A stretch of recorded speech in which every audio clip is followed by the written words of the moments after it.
The king in the north just got dragged back into the game he never wanted to play. So you thought Jon Snow finally got his happy ending beyond the wall with Ghost and the free folk, living that peaceful wildling life away from all the backstabbing and political nightmares of Westeros. Yeah, think again. HBO is pulling our favorite brooding hero right back into the chaos with the upcoming spin-off Snow. And let me tell you, his past is clinging to him like White Walkers to an unguarded castle.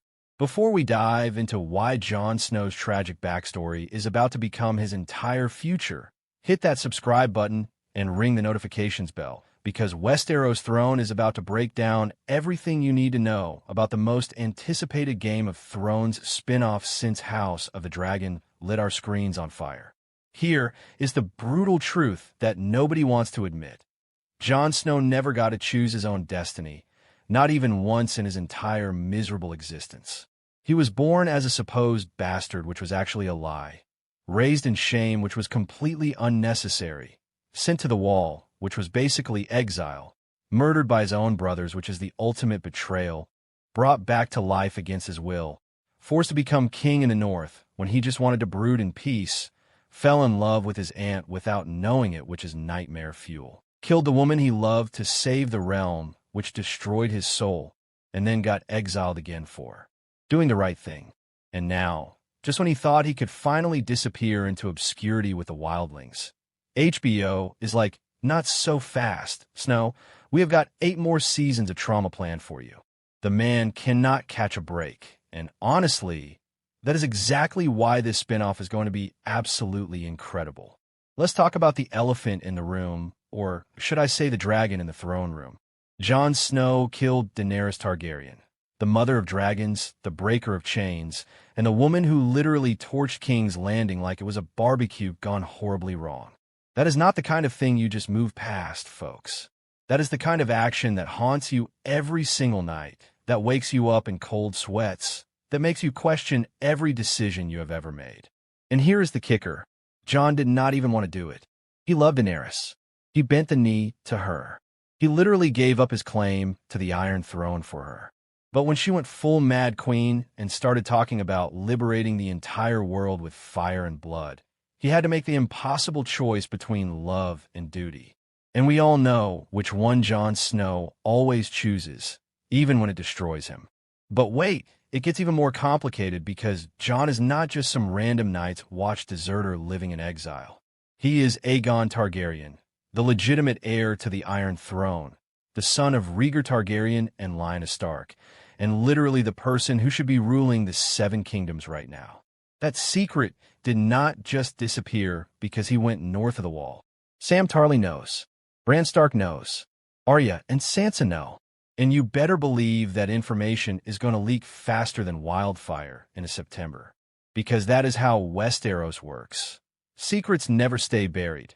They just wait for the most inconvenient moment to resurface and ruin everything.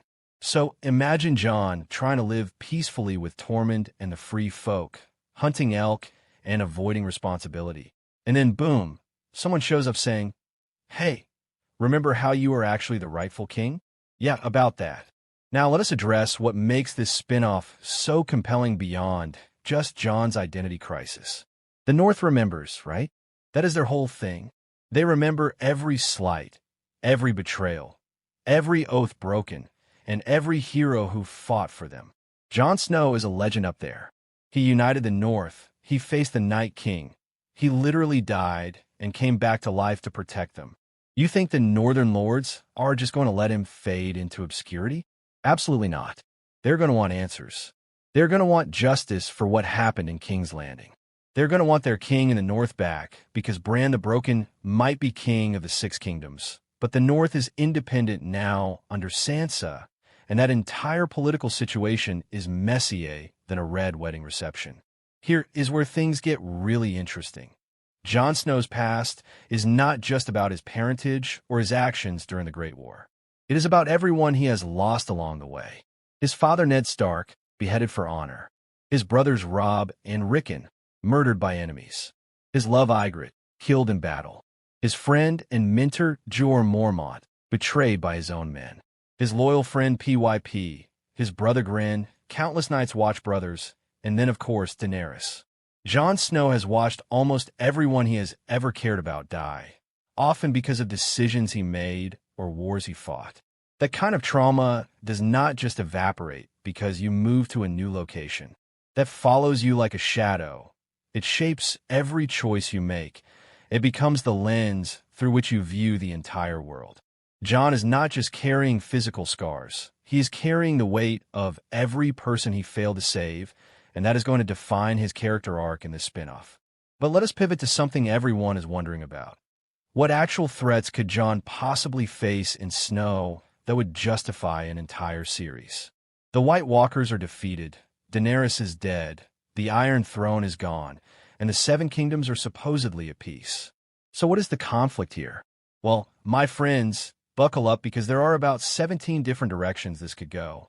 Maybe there is a new threat emerging from the lands of always winter. Because let us be real, one magical ice dagger is probably not going to permanently solve an ancient supernatural problem. Maybe the free folk are facing internal conflicts now that they are free from the Night King's terror, but also free from the structure that united them. Maybe word of Jon's true identity spreads, and suddenly multiple factions are trying to drag him back into Westerosi politics, whether he likes it or not. Or maybe, just maybe, there are consequences to killing a Targaryen with dragon blood running through her veins, especially when her last surviving dragon Drogon flew off with her body to who knows where. Speaking of Drogon, can we talk about that giant fire-breathing elephant in the room? The last anyone saw, that dragon grabbed Daenerys' body and disappeared into the eastern sky. Where'd he go? Is Daenerys really dead, or is there some resurrection magic happening? Could Drogon return seeking revenge on the man who killed? The beauty of Jon's character is that he never wanted any of this. He did not want to be Lord Commander. He did not want to be king in the north. He did not want to be Aegon Targaryen. And he definitely does not want to be the protagonist of a new HBO series dealing with the consequences of his past. But that is exactly what makes him so compelling. He is a reluctant hero in a world that keeps demanding heroism from him. He is Frodo carrying the ring when all he wants is to go back to the Shire. He is Spider-Man learning that with great power comes great responsibility, except he never asked for the power in the first place. He is every person who ever tried to do the right thing and got punished for it. And now he has to keep doing the right thing anyway, because that is who he is. Thank you for watching, and remember, winter is never truly over for Jon Snow.